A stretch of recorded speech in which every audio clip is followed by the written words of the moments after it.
Hi, I'm Sarah Wright. I'm Executive Director of the EDGE Foundation. I'm here today with Marlene Snyder, author of ADHD and Driving, thank you, a guide for parents of teens with ADHD. And I have a question for you, Marlene. As an expert in this very important issue of teens and driving safely with ADD, what can you tell me about the role of a coach in keeping our teens safe on the road? The role of a coach is extremely important when you're working with teens who are learning how to drive. And many parents, frankly, are finding themselves not able to communicate with their children, to be firm enough, and to get the points across that this is a very serious concern for their safety and their well-being, as well as the well-being of their passengers, and of course the safety of the neighbors. Can you imagine an ADHD child taking the wheel for the first time in a neighborhood and the angst that a parent has in their heart?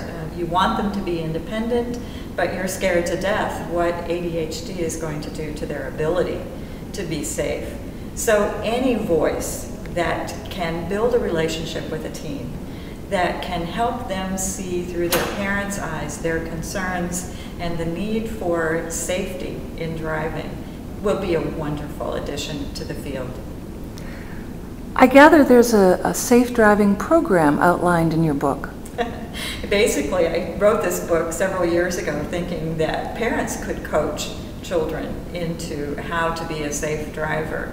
And I've heard from hundreds of parents that it has worked for them, but I've also heard from other parents that they've started it and they just cannot handle the infighting, the back and forth bickering that some of our teens provide when they're being taught a new skill. So there is a whole program outlined here. There are some observation tools, there are topics that need to be covered. For example, one quick one is talking about railroad crossings. Not even thinking many teens will try to outrace a railroad train. And because my husband is a railroad worker, it's very important for him that teens know that it takes at least 1.5 miles to stop a freight train. And these are some of the things that are included in this book that coaches, I think, will find to be very helpful as they plan their conversations with these teens. Wonderful. Thank you very much. Mm-hmm.